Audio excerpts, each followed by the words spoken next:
నా యేసయ్యా నా స్తుతి యాగము నైవేద్యములై ధూపములే నీ సన్నిధానము చేరును నిత్యము చేదువు నాకు సహాయము వెను వెంటనే నా యేసయ్యా నా స్తుతి యాగము నైవేద్యములై ధూపములే నీ సన్నిధానము చేరును నిత్యము చేదువు నాకు సహాయము వెను వెంటనే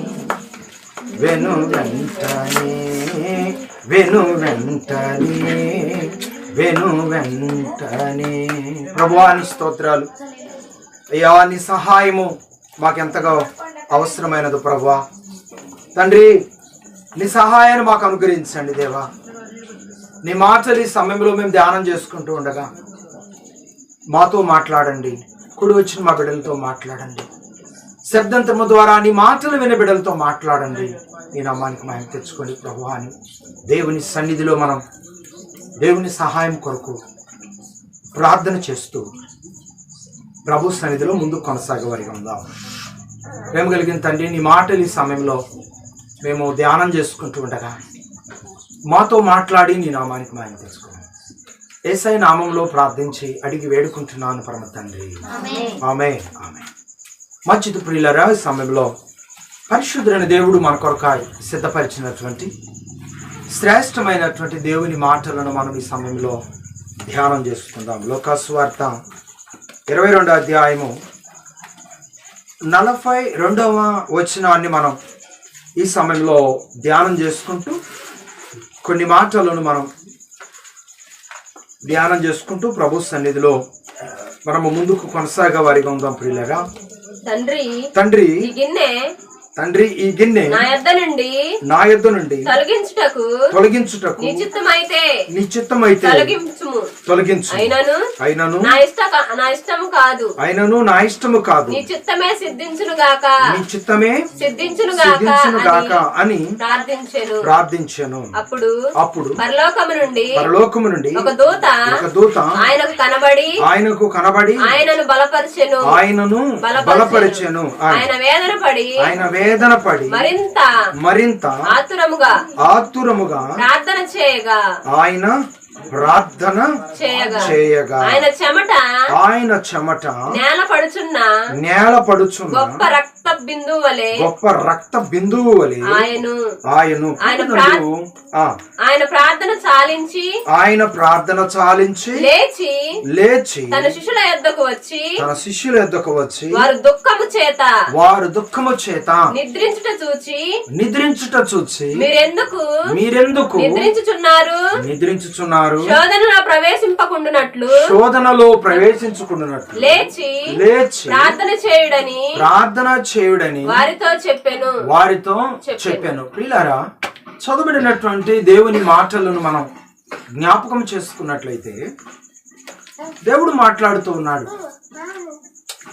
ఈ లోకంలో ఉన్నటువంటి ఆయన బిడ్డలైన వారు ఎల్లప్పుడూ మాదిరికరమైన జీవితాన్ని దేవుని ఎదుట మనం కలిగి ఉండాలని ఒక ప్రత్యేకమైన నడిపింపు, ఒక ప్రత్యేకమైన వాగ్దానం, ఒక ప్రత్యేకమైన దేవుని యొక్క ప్రియుల మాదిరిని దేవుడి లోకంలో ఉన్నప్పుడే తన బిడ్డలైన వారి కొరకు ఆయన చూపించిన విధానాన్ని దేవుని వాక్యములో మనం గమనిస్తూ వస్తున్నాం. ప్రియులారా, మరి దేవుని బిడ్డలైన వారందరూ కూడా ఈ లోకాన్ని విడిచి వెళ్ళినప్పటికీ తిరిగి సమాధిని లేవబోతున్నటువంటి దేవుడు సజీవుడు గనక సజీవుడైన దేవుని వాగ్దానాలను, సజీవుడైన దేవుని యొక్క వాక్యాలను నెరవేర్చే బిడ్డలుగా ఈ లోకంలో ప్రతి వారు ఉండాలి అనేటువంటిది దేవుని ఉద్దేశం.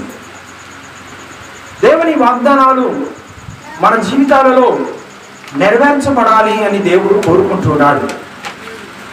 దేవుని వాగ్దానాలు మన జీవితంలో నెరవేర్చబడాలంటే మనము దేవుని వాగ్దానాలను అనుసరించే బిడ్డలుగా ఉండాలి. దేవుని చిత్తాన్ని నెరవేర్చే వారిగా ఉండాలి. ఈరోజు మనం ఆ వాగ్దానాలను అనుసరిస్తున్నామా? ఆ వాగ్దానాలలో ఉన్నటువంటి ఆత్మీయతను మనం నెరవేర్చాలని కోరుకుంటున్నామా? ఒకసారి అర్థం చేసుకోవాలని దేవుని వాక్యం ద్వారా ప్రభు మనతో మాట్లాడుతున్నారు.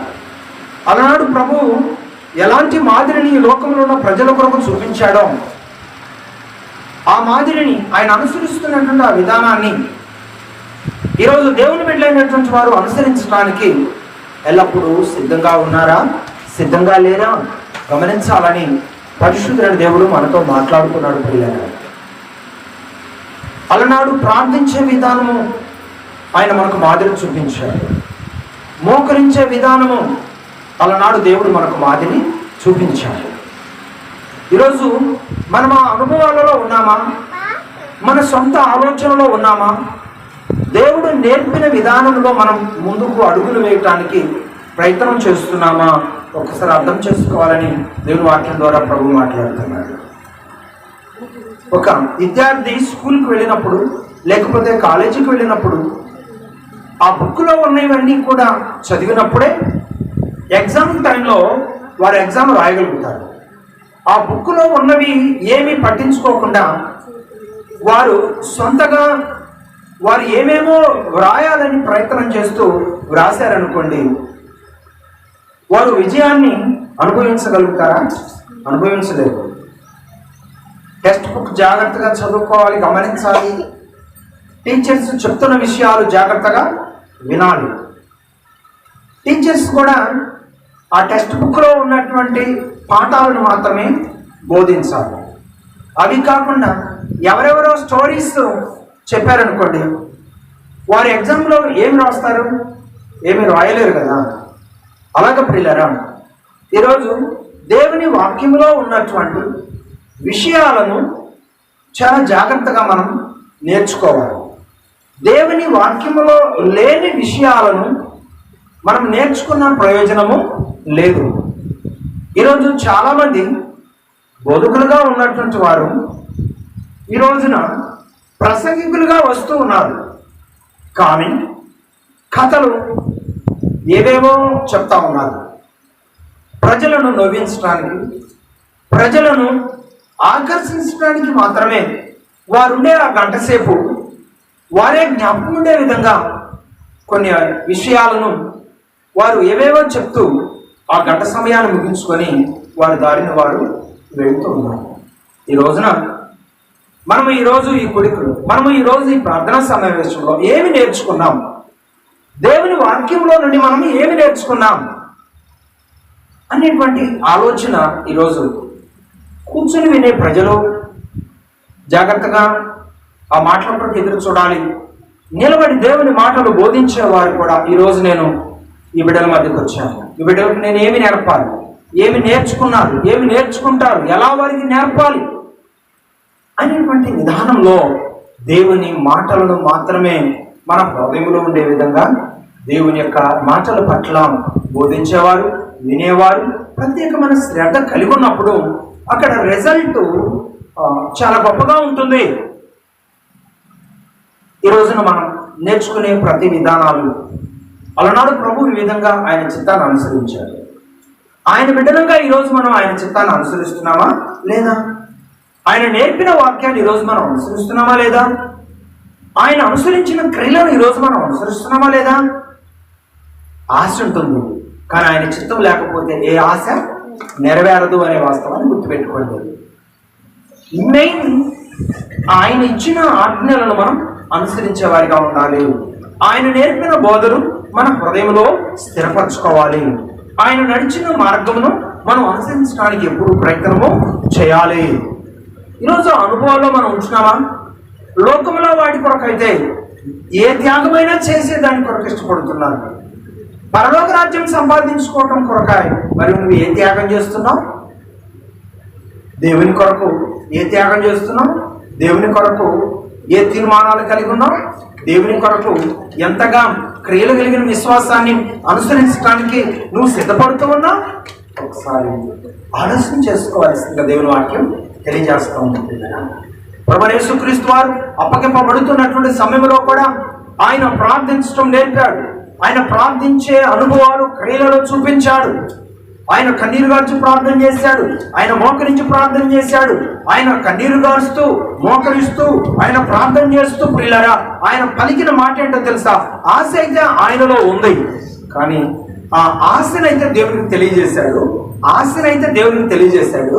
తర్వాత ఏమన్నా తెలుసా? ప్రభువా, నాకైతే ఈ ఆశ ఉంది, కానీ నీ చిత్తం అయితే ఇది నెరవేర్చు, నీ చిత్తం కాకపోతే నా ఆశను ఎట్టి పరిస్థితుల్లో నెరవేర్చవద్దు ప్రభువా అని ప్రార్థన చేశాడు. ఎవరు? మన ప్రభు అయిన యేసుక్రీస్తు వారు. ఈరోజు నీ ప్రార్థన ఎలా ఉంది? నువ్వు నాకు అనుకున్నది జరిగిస్తేనే, నువ్వు నాకు ప్రార్థించింది ఇస్తేనే అని చాలామంది పట్టుబడతారు. ప్రభువా, నాకైతే నా జ్ఞానంతో నా ఆలోచనతో నాకు ఫలానిది అవసరం, ఫలాని విధంగా నీ మహిమ కొరకు నిలబడాలని నాకు ఆశ ఉంది, అయితే నా ఆశ కాదు ప్రభువా, నీ చిత్తమే నెరవేర్చండి ప్రభువా అని మనం ఆయన చిత్తానికి లోబడే అనుభవాలు మనం కలిగి ఉంటున్నామా? ఒకసారి మనం లేఖనాలను గమనించినట్లయితే ప్రియులారా, మార్కు సువార్త 14వ అధ్యాయము 36వ వచనాన్ని మనం గమనించినట్లయితే దేవుని వాక్యం ఇలాగున వ్రాయబడి ఉన్నది ప్రియులారా. ఆ మాటల్లో ఉన్నటువంటి ఆ అర్థాన్ని ఒకసారి మనం గమనిద్దాం. నాయనా తండ్రి, నీకు సమస్తము సాధ్యము. ఈ గిన్నె నా యొద్ద నుండి తొలగించుము. అయినను నా ఇష్ట ప్రకారము కాదు,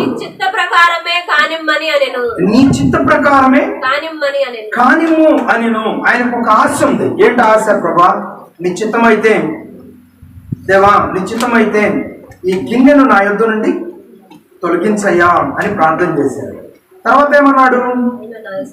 నాయనా తండ్రి, నీకు సమస్తము సాధ్యమే, ఈ గిన్నె నా యొద్ద నుండి తొలగించుము. అయినను నా ఇష్ట ప్రకారము కాదు, నీ చిత్త ప్రకారమే కానిమ్ము అనెను. మనకు ఒక ఆశ ఉంది, అది నెరవేరితే బాగుండు అనే ఆశ ఉంది. అయినప్పటికీ కూడా ప్రభా, నాకు అవసరం ఉంది, నాకు ఆశ ఉంది, అయినప్పటికీ నాకు ఆశ ఉందని, నాకు అవసరం ఉందని నేను అడుగుతున్నానని కాదు ప్రభా, నీ చిత్తమే నెరవేర్చండి అని నేను దేవుడు కుమారుడైన యేసుక్రీస్తు వారికి చూస్తున్నప్పుడు, తండ్రి దేవునికి కుమారుడైన యేసుక్రీస్తు వారికి తెలియజేసుకుంటున్నటువంటి ప్రార్థనా విన్నపం ఇలాగున్నది. ఈ రోజున ఫలానివి అవసరమని మనకు తెలుసు, అవి మనకు అవసరం, నాకు అది ఇస్తేనే లేకపోతే లేదు అన్నట్లుగా మనం అడగకూడదంట. ప్రభా, నాకు ఫలానాది అవసరం, మీరు మాకు అది ఇస్తే అవసరంలో నుండి నేను హ్యాపీగా సమాధానంగా ఉండగలుగుతాను, మీరు తీర్చండి ప్రభా అని దేవుని అడగటం మంచిదే, కానీ నువ్వు ఇస్తావా లేదా అని దేవుని ఇసికించడం మాత్రం మంచి పద్ధతి కాదు. దేవుణ్ణి ఇసికించుకుని మనమేమనాలి? అవసరతను అడగాలి. అవసరతను అడిగిన తర్వాత ప్రభా, నేను అడుగుతున్నానని కాదు నాయన, నీ చిత్తంలో కూడా నేను అడిగినది నెరవేర్చాలనేటువంటి ఉద్దేశం ఉంటే నీ చిత్తమైతే నెరవేర్చు, లేకుంటే లేదు ప్రభా. ఏంటది? గిన్నె నా యొద్ద నుండి తొలగించు. ఏ గిన్నెది? శ్రమలనే గిన్నె, శిలువ మరణం అనే గిన్నె, శోధన అనే గిన్నె. ఆయన అనుభవించవలసిన బాధలు ఆయన కళ్ళకి కనపడుతున్నప్పుడు మానవుడు కదా కొంచెం బాధపడ్డాడు. అయినప్పటికీ కూడా మరల వెంటనే ఏమన్నాడు? ఆ బాధలు నేను అనుభవించాలని నాకు తెలుసు, అయినప్పటికీ కూడా నేను అడుగుతున్నాను కాదయ్యా, నీ చిత్తమే నెరవేర్చండి. నేను ఇవన్నీ అనుభవించాలని నీ చిత్తంలో ఉంటే నేను ఇవన్నీ కూడా అనుభవిస్తాను అని మరలా తండ్రిని తన చిత్తమే నెరవేర్చమని కోరుతున్నాడు. ఈ రోజున దేవుని బిడ్డగా నేను నీ బిడ్డగా ఉన్నాను కదా ప్రభువా, మరి నేను పలానా అవసరతలో ఉన్నాను, అవసరతను తీర్చండి ప్రభువా అని అడగటం కంటే కూడా నా అవసరత నీకు తెలుసు కదా ప్రభువా, నీ చిత్తమైతే తీర్చండి, లేకపోతే పరిష్కారాన్ని మీరే అనుగ్రహించండి అని మనం ఏం చేయాలంటే దేవుని చిత్తానికి మనల్ని మనం అప్పగించుకోవాలని దేవుని వాక్యం తెలియజేస్తామండి. ఈరోజు కొంతమంది అవసరతలు బలంగానే ఉంటాయి. నేను పలానా అవసరతలో ఉన్నాను, నా అవసరతను మీరు తీర్చండి అయ్యా అని మనం అడుగుతాం. ఆ అవసరతను దేవుడు మన పట్ల తీర్చలేదనుకోండి, మనం కృంగిపోకూడదు. మనం దిగులు పడకూడదు, మనం బాధపడకూడదు. ప్రభు చిత్తం నా పట్ల ఏమైందో, ప్రభు చిత్తం నా పట్ల ఏమైందో అదే నా దేవుడు నెరవేరుస్తాడు. ఒక ఆశతో మనం ఉండాలి, ఒక ఆసక్తితో మనం ఉండాలి. ఉదాహరణకి దేవుడు అబ్రహాంకు వృద్ధాప్యంలో ఇస్సాకునిచ్చాడు, కుమారునిచ్చాడు. ఆ కుమారుని విలువ ఎవరికి తెలుసు? పొందుకున్నటువంటి అబ్రహాముకు తెలుసు. ఇచ్చిన కొన్నాటికి మరలా ఏమన్నాడు? నేను నీకు ఇచ్చిన కుమారుడిని నాకు బలి ఇవ్వాలి అన్నాడు. ఇప్పుడు ఆ కుమారుని బలి ఇవ్వటం దేవుని చిత్తమా? ఆ కుమారుని బలి ఇవ్వటం ఆయనకు అవసరం. ఆ కుమారుని ఆయనకు అవసరం కాబట్టి దేవుడు ఇచ్చాడు. ఆ కుమారుని ద్వారా లేకపోతే ఆ సంతానము ద్వారా ఆయన ఎలా ఈ లోకంలో సంతానాభివృద్ధి కలిగించవలసిన అవసరం ఉందో దేవునికి తెలుసు. కుమారుని దేవుడిచ్చాడు, బిడ్డలను దేవుడిచ్చాడు. అది అభివృద్ధి అంటారా? లేకపోతే మూడుగాడి స్థితి అంటారా? అది అభివృద్ధి. కానీ మరలా ఇచ్చిన కుమారుని ఇవ్వమన్నాడు, అది స్వార్థం అంటారా? అది అభివృద్ధి అంటారా? చెప్పండి. అది స్వార్థం. ఈ విషయం ఎవరికి తెలుసు? అబ్రహాముకు తెలుసు. తెలిసినప్పటికీ కూడా దేవుడు అడిగాడు కాబట్టి నేను ఇవ్వాలి. ప్రశ్న అడగలేదు దేవుణ్ణి, ఏంటి ప్రభువా నువ్వే ఇచ్చావు, నాకు ఇష్టం లేదు, ఏది ఏమైనప్పటికీ అవసరమైతే నన్ను తీసుకో, నాకు ఇష్టమే, కానీ మీరు నాకు ఇచ్చిన కుమారుడిని మాత్రం అడగొద్దు, నాకు చాలా బాధగా ఉంది, నేను తట్టుకోలేను, నేను కృంగిపోతాను అని చెప్పి ఏమైనా తన మనసుకు నచ్చిన మాటలు, తన తెలివితేటలతో కూడిన ప్రార్థన ఏమైనా చేశాడు అబ్రహాము? చేయలేదు. ఈరోజు చాలా మంది వారి తెలివితేటలతో కూడిన మాటలు మాట్లాడుతూ ఉంటారు. దేవుని యొక్క చిత్తము, దేవుని ప్రేరేపణ, దేవుని తలంపును దేవుడు మనకు తెలియజేస్తూ ఉంటే ఈ అల్పకాల మానవులు ఏం చేస్తారు? వారి తెలివితేటలు, వారి మాటలు, వారి ఆలోచనలు, రేపేమి జరగదో తెలియని వారు రకరకాలైన జ్ఞానంతో కూడినటువంటి మాటలు దేవునికి తెలియజేయడానికి ప్రయత్నము చేస్తారండి. పిల్లరా, దేవునికి మనం మరలా వ్యతిరేకంగా ప్రశ్నలు అడిగేంత తోళం కాదు. దేవుని మాటను ధిక్కరించి మన సొంత సమాధానాలు చెప్పే అంత గొప్పవారము కాదు. అంత గొప్పవారం అయితే అబ్రహాము గారు ఏమంటే దేవునికి సమాధానం చెప్పలేడా? దేవుణ్ణి అడగలేడా? అడగాల్సిన విషయంలో అడిగాడు, అడగకూడని విషయంలో ఆయన అడగలేదు. అడగాల్సిన విషయంలో అడిగాడు. ఏ విషయంలో అడిగాడు? ఏ విషయంలో దేవుని బ్రతంలాడాడు?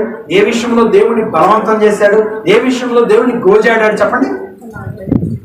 సొదొమ గుమొర్ర పట్టణ వ్యవస్థలోనికి వెళ్ళినప్పుడు, ప్రభువా ఆ పట్టణంలో 50 మంది ఉంటే రక్షిస్తావా?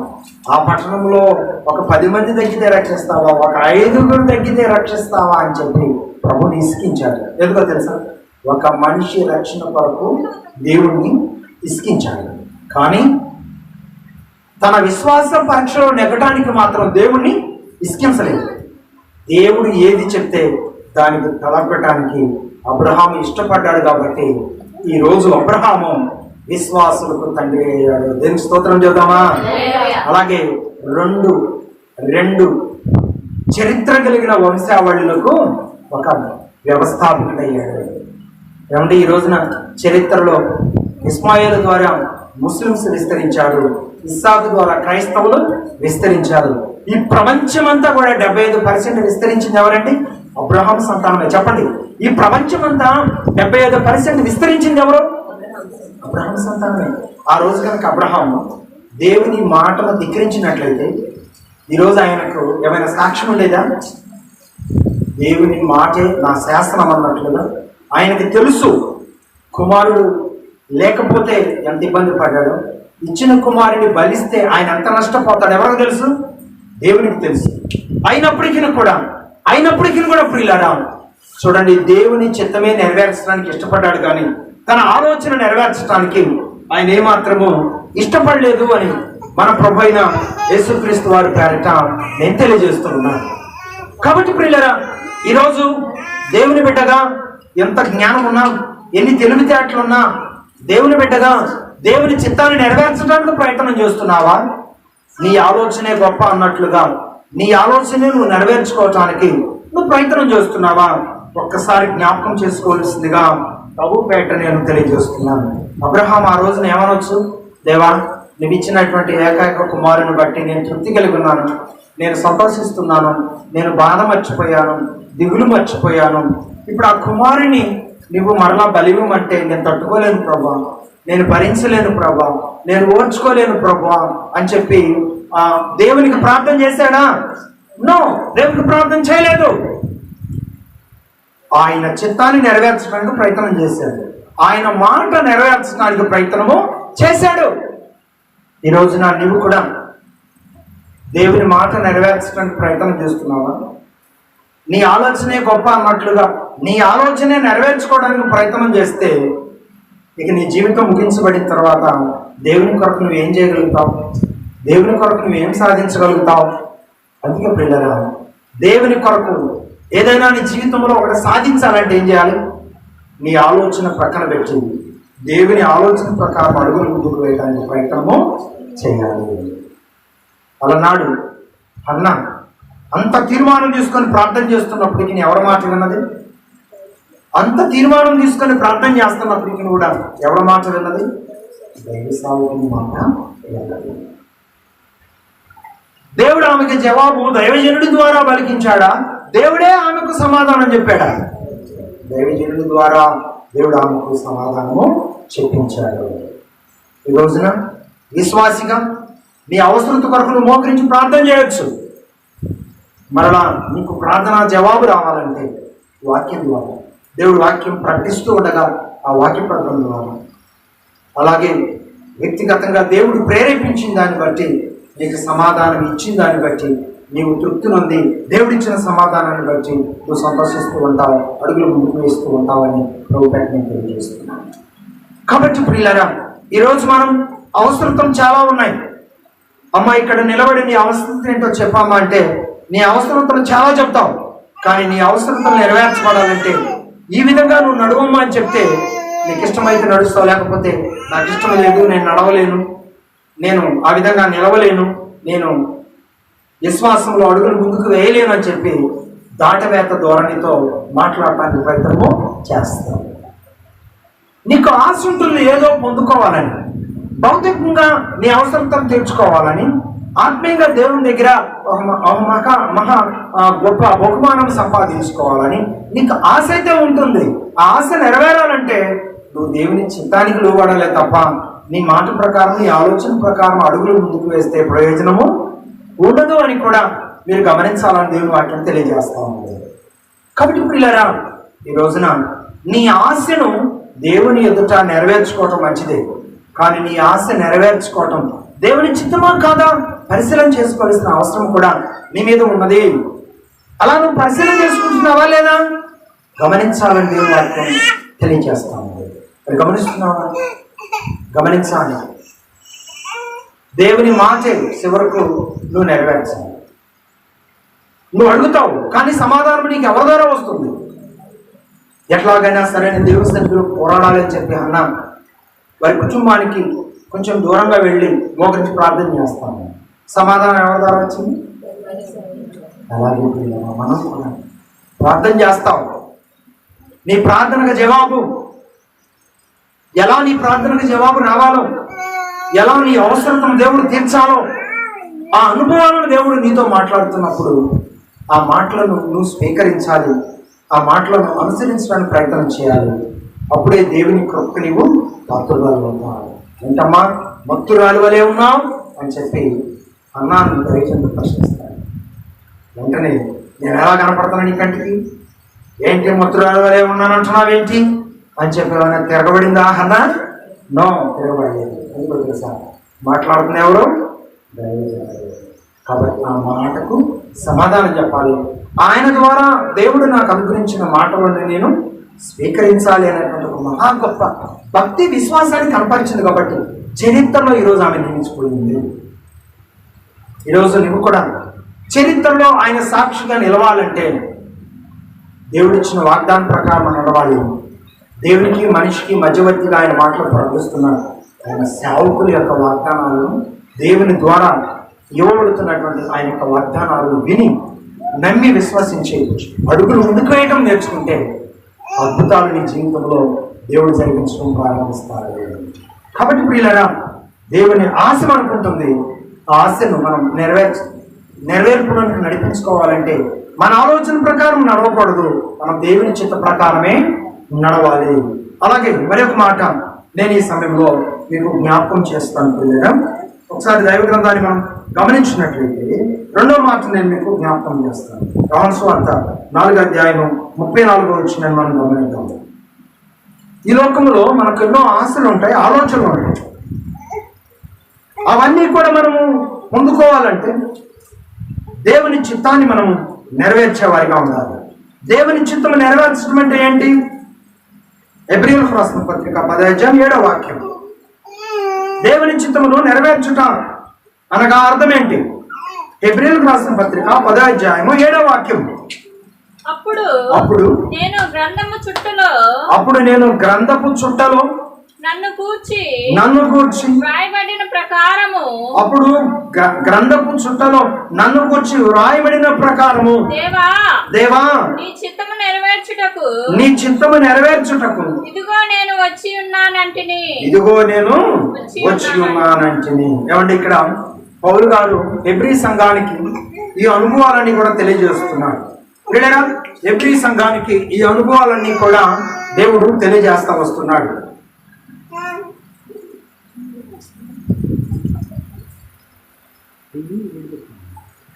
ఈ అనుభవాలన్నీ కూడా దేవుడు తెలియజేస్తా వస్తున్నాడు.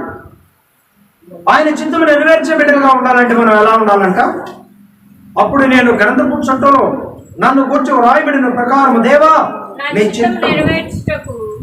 చిత్తము నెరవేర్చుటకు ఇదిగో నేను వచ్చి ఉంటుంది. ఆయన చిత్తమును ఈ లోకములో నెరవేర్చడానికే నేను వచ్చి ఉన్నాను. ఈ లోకంలో ఆయన చిత్తాన్ని ఈ విధంగా నెరవేర్చాలి అని చెప్పి ఎక్కడ రాయబడి ఉన్నదంట? Very good. గ్రంథపు చుట్టలో రాయబడి ఉన్నది. ఇప్పుడు మనం అనుకుంటుంది జరుగుతుంది, నెరవేరింది అనుకుంటున్నారా? మనము ఎప్పుడు జన్మించాలి, ఎన్నాళ్ళు జీవించాలి, మధ్యలో మన జీవితం ఎలా ఉంటుంది, ఈ విధానాలన్నీ కూడా ఈ లోకంలో మనం పుట్టక ముందే మన గురించి ముందుగానే ఒక గ్రంథపు చుట్ట రాయబడి ఉంటది. ఆ గ్రంథపు చుట్టలో ఉన్నదే ఈ లోకంలో మనము జరిగిస్తామంట. అయితే దుష్టుడైన అపవాది ఉద్దేశం ఏంటో తెలుసా? ఆ గ్రంథములో దేవుని చిత్తములో ఉన్నవి మనం నెరవేర్చకుండా ఉండాలని, ఆ గ్రంథములో ఉన్న వాటిని మనం నెరవేర్చకుండా తప్పుగా ప్రవర్తించే విధంగా మనలను ప్రక్కకు తప్పించాలని దుష్టుడైన అపవాది ఎన్నో విధాలుగా ప్రయత్నము చేస్తూ ఉంటాడు. అర్థమైందమ్మా? అందుకే మనం ప్రతి సమయంలో కూడా దేవుని మీద ఆధారపడాలి. ప్రతి విషయంలో కూడా మనం ప్రార్థనాత్మను కలిగి ఉండాలి. దేవుని మాటను అనుసరించడానికి మనం ప్రయత్నము చేయాలి. దేవుని చిత్తం ఏంటో తెలుసా? ఆయన గ్రంథంలో ఉన్న విధంగా ఈ లోకంలో మనం జీవించడం దేవుని చిత్తం. ఆయన గ్రంథంలో ఉన్న విధంగా జీవించకుండా ప్రక్కకు తొలగిపోవటం అపవాది ఇష్టం. దేవుడు ఏం కోరుకుంటాడు? నేను రాయించిన గ్రంథములో ఉన్న ప్రకారం ఈ బిడ్డ జీవిస్తే ఈ బిడ్డ నా చిత్తాన్ని నెరవేర్చినట్టు నేను సిద్ధపరిచిన రాజ్యాన్ని పొందుకుంటుంది. అపవాది ఫైటింగ్ ఎలా ఉంటుంది? ఆయన గ్రంథంలో ఉన్నట్లుగా ఈ బిడ్డ జీవించకుండా నా ఇష్ట ప్రకారం ఈ బిడ్డను ప్రక్కకు తప్పించాలని అపవాది పోరాడుతూ ఉంటుంది. ఇప్పుడు చెప్పండి, ఒక విశ్వాసి జీవితం పోరాట జీవితమా, లేకపోతే మామూలుగా జీవించే వారి జీవితంతో సమానమా? ఒక విశ్వాసి జీవితం పోరాటంతో కూడిన జీవితం. ఒక విశ్వాసి అంటే ఏముందని అనుకుంటున్నారా? ఒక మామూలు వ్యక్తి అయితే అతను ఈ లోకంలో ఉదారంగ వస్త్రాలు ధరించి సమృద్ధికరమైన జీవితాన్ని జీవించిన దేవుని దృష్టిలో అతను వట్టివాడే. కానీ ప్రభు కొరకు జీవించడానికి ఇష్టపడిన బిడ్డ ఈ లోకములో లోకానుసారమైనటువంటి ఘనమైన స్థితి లేకపోయినా పేద స్థితిలో ఉన్నప్పటికీ కూడా ఆ బిడ్డ ప్రవర్తన, ఆ బిడ్డ జీవితం దేవునికి ఎంతో ఇష్టం. కాబట్టి దేవుని బిడ్డలు అనగా ఒక పోరాట యోధులు. ఏ రోజుకు ఆ రోజు దేవుని మాటను నెరవేర్చడానికి ఇష్టపడుతూ వారి జీవనాన్ని కొనసాగిస్తూ ఉండేవారే దేవుని బిడ్డలు. అందుకే దేవుని చిత్తం నెరవేర్చడం అంటే అప్పటికప్పుడుగా మనం ఏదో నెరవేర్చడం కాదు. మన విధానాలన్నీ ముందుగానే ఎక్కడ రాయబడి ఉన్నాయి? గ్రంథంలో రాయబడి ఉన్నాయి. ఆ గ్రంథంలో రాయబడిన విధంగా ఈ లోకంలో మనం జీవించడం దేవుని చిత్తం. కాబట్టి ప్రియులారా, ఆ విధానాలన్నీ కూడా నీ జీవితంలో నెరవేర్చబడాలంటే ఈ భూలోకంలో దేవుని బిడ్డలు లేఖనాలలో ఉన్నటువంటి అంశాలను బోధిస్తూ ఉండగా వాటిని శ్రద్ధగా వినాలి, ఆ మాటల ప్రకారం అనుసరించాలి. అప్పుడు దేవుని చిత్తాన్ని నెరవేర్చిన బిడ్డగా దేవుని గ్రంథములో రాయబడిన విధంగా నీవు ఈ లోకంలో జీవిస్తావు అని దేవుని వాక్యంలో తెలియజేస్తా ఉంటుంది. అలాగే దేవుని చిత్తం నెరవేర్చడం అంటే గ్రంథములో ఉన్నవి అనుసరించి నడవటమే దేవుని చిత్తం. ఓకేనా? దేవుని చిత్తం నెరవేర్చడం అంటే మరి ఒక విషయాన్ని నేను మీకు జ్ఞాపకం చేస్తాను. యోహాను సువార్త 4:34 దేవుని చిత్తం నెరవేర్చడం అంటే మరి ఒక మాట నేను మీకు చూపించబోతున్నాను. యోహాను సువార్త 4:34 ఇలాగున రాయబడి ఉన్నది, యేసు వారిని చూచి నన్ను పంపిన వాని చిత్తము నెరవేర్చుటయు ఆయన పని తుదముట్టించుటయు నాకు ఆహారమై ఉన్నది. నాకు ఆహారం. ఎంత మంచిగా ఇక్కడ దేవుడు తన గ్రంథంలో రాయించి ఉన్నాడు చూడండి. యేసు వారిని చూచి నన్ను పంపిన వాని చిత్తము నెరవేర్చుటయు ఆయన పని తుదముట్టించుటయు నాకు ఆహారం అయి ఉన్నది. ఈరోజు మనం ఆహారం తీసుకోకపోతే ఆరోగ్యంగా ఉండలేం, మన పనులు మనం చేయలేం, అలాగే దేవుని సన్నిధిలో కూడా కొంత ప్రార్థన చేయలేం, కొంత దేవుని మాటలు కూడా దీక్షగా చదవటానికి మనం ఆరోగ్యవంతులుగా ఉండలేం. కానీ ప్రభువు ఏమంటున్నాడు? నాకు ఆహారం ఏంటి? ఆయన పంపిన పనిని నెరవేర్చుటే నాకు ఆహారం. అలాగే దేవుని చిత్తం ఏంటంటే ఆయన గ్రంథంలో రాయబడిన వారు, ఆయన ప్రవచనాల కొరకు ఎదురు చూస్తున్న వారు దేవుని గ్రంథంలో ఉన్నటువంటి లేఖనాలను అర్థం చేసుకుని అనుసరించే వారే దేవుని చిత్తంలో ఉన్నవారు. ఆయన పంపిన పనిని నెరవేర్చుటే నాకు ఆహారం అని యేసుప్రభువు వారు అన్నాడు. అలాగే ఈరోజు దేవుని బిడ్డలైనటువంటి వారు కూడా ఆత్మీయంగా ఆయన వాక్యాన్ని అనుసరించి నడవటమే వారికి ఆత్మ సంబంధమైన దేవుని చిత్తానుసారమైన ఆహారమును అనుభవించే వారిగా ఉంటున్నారని నేను వాక్యం తెలియజేస్తాను. దేవుని మాటల పట్ల శ్రద్ధ కలిగి ఉంటే నువ్వు ఏ దినానికి ఆ దినమో దేవుని చిత్తానుసారమైన ఆహారాన్ని నువ్వు భుజిస్తున్నట్టు. దేవుని సన్నిధికి దూరమై ఈరోజు దేవుని సన్నిధాన సంగతి తెలుసు, ఈరోజు ఏదైనా ఊరిని సిద్ధపరచుకోవటం ఇలాంటివి చేస్తే నువ్వు దేవుని కొరకు బలమైన బిడ్డగా లేవు. దేవుని విషయంలోనేమో బలహీనంగా ఉంటున్నావు, లోక విషయంలోనేమో బలవంతంగా ఉంటున్నావు. ఒకసారి గమనించండి. దేవుని మాట వింటే నువ్వు బలమైన బిడ్డవి.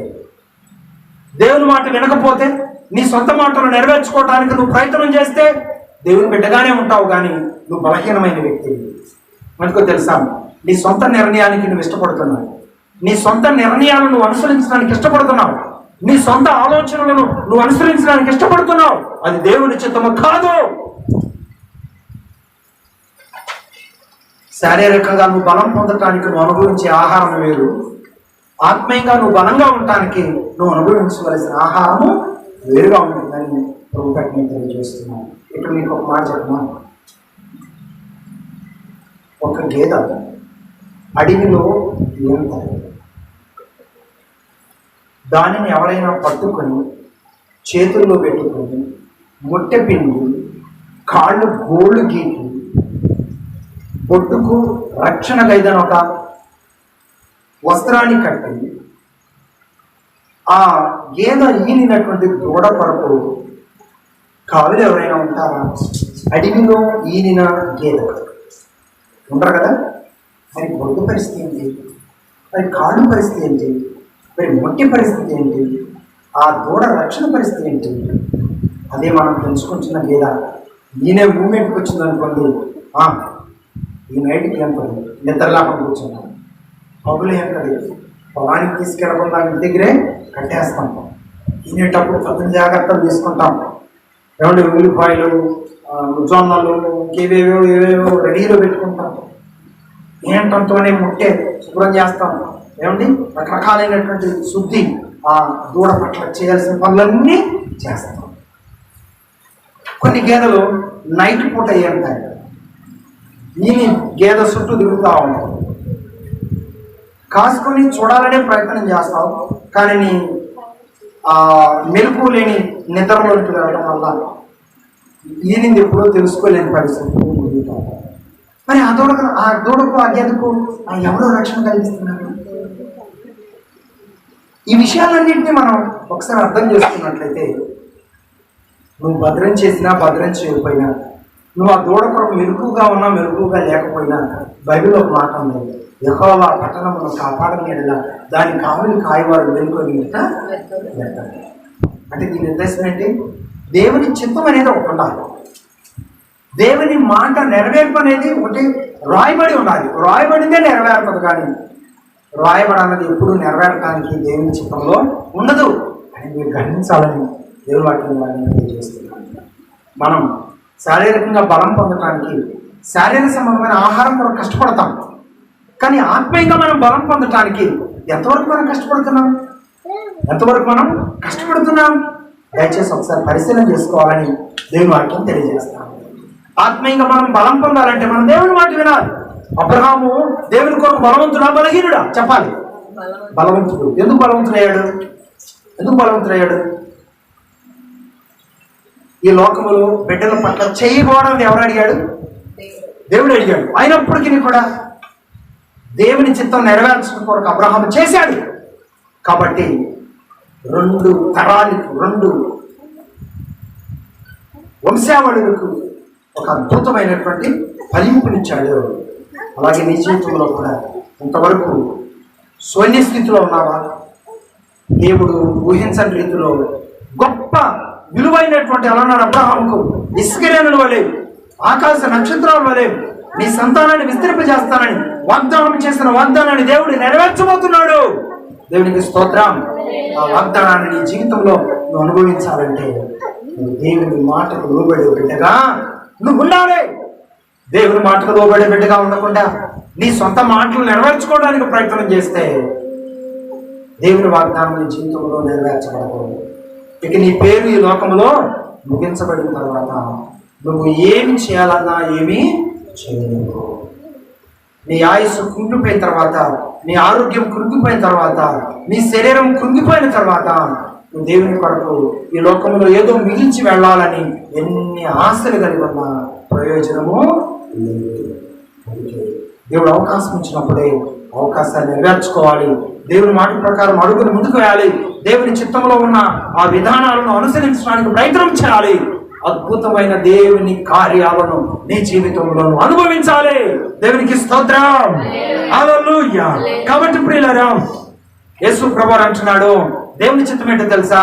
నేను ఆహారము తీసుకోవటం దేవుని చిత్తం కాదు, కానీ నేను ఈ లోకంలోనికి ఆయన చిత్తము నెరవేర్చడానికి వచ్చాను. కాబట్టి ఆయన చిత్తము నెరవేర్చడమే నాకు, ఆయన చిత్తము నెరవేర్చడానికి ఆయన మాట వినటమే నాకు. అలనాడు అబ్రహాము దేవుని మాట వినకపోతే, అలనాడు హన్నా దేవ సేవకుని మాట వినకపోతే, చరిత్రలో ఈరోజు వాళ్ళని మనం జ్ఞాపకం చేసుకునే వాళ్ళమేనా? జ్ఞాపకం చేసుకునే వాళ్ళము. నీ సొంత ఆలోచన, నీ తెలివితేటలు పక్కన పెట్టు. దేవుని మాట, దేవుని ఆలోచన నెరవేర్చడానికి సిద్ధపడు. ఊహకందని అద్భుతమైన దేవుని చిత్తమును నువ్వు పొందుకుంటావు.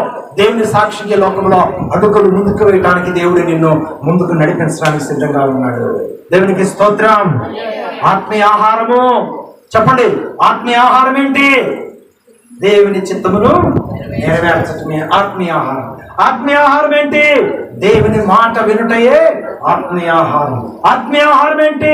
దైవజనులు నిలబడి ప్రకటిస్తున్న దేవుని మాటకు లోబడటమే ఆత్మీయ ఆహారం ద్వారా ఆత్మీయ బలాన్ని సంపాదించుకోవటం అనేటువంటి మాటలో ఉన్న ఆత్మీయతను నువ్వు గ్రహిస్తున్నావా? అనుసరించడానికి ప్రయత్నం చేస్తున్నావా? నీ మాటలే, నీ తలంపులే నెరవేరుస్తూ వెళ్ళేదానికి ప్రయత్నం చేస్తే దేవుని చిత్తం నెరవేరలేదని నువ్వు దేవుని ప్రశ్నించే హక్కు నీకు లేదు. దేవుని చిత్తం నెరవేర్చేటట్టుగా ఉండాలంటే ఆయన మాట వినటే నాకు ఆహారం అని అలనాడు యేసు ప్రభువు చెప్పాడు. అలాగే శారీరకంగా నీ అవసరతల కొరకు, నీ అవసరతలు తీర్చుకోవటం కొరకు, ఎండైనా వానైనా పరిస్థితులు ఎలా ఉన్నా, ఎలాగైతే నీ దేహము ఆ వాతావరణానికి అలవాటు పడి కష్టించి పనిచేస్తూ ఉన్నదో, అలాగే ఆత్మీయంగా దేవుని మాట వినటానికి ఏ వాతావరణము దేవుని మాట వినటానికి అడ్డుపడటానికి వీలు లేదు. మన మాటలు అర్థమైనయా? ఈ శరీరాన్ని పోషించుకోవటం కొరకు, ఈ శరీర అవసరతలు తీర్చుకోవటం కొరకు ఏ వాతావరణాన్ని అయినా తట్టుకుంటున్నావా లేదా? వానాకాలం తట్టుకుంటున్నావా లేదా? ఎండాకాలం తట్టుకుంటున్నా లేవా? చలికాలం తట్టుకుంటున్నావా లేదా? అలాగే ఆత్మీయంగా దేవుని ద్వారా బలంగా ఉండేదాని కొరకు ఏ వాతావరణంలోనైనా దేవుని కొరకు నిలబడిన వ్యక్తివే ఆయన గ్రంథంలో రాయబడిన ప్రవచనాన్ని నెరవేర్చింపజేసుకునే వ్యక్తి. కాబట్టి దేవుని పెట్టారా ఆ విధంగా నువ్వు ఉంటున్నావా? నువ్వు ఉండకపోతే ఇకనైనా ఉండడానికి ప్రయత్నించమని ప్రభు ఆయన వాక్యం ద్వారా మనతో మాట్లాడుతూ వస్తున్నారు.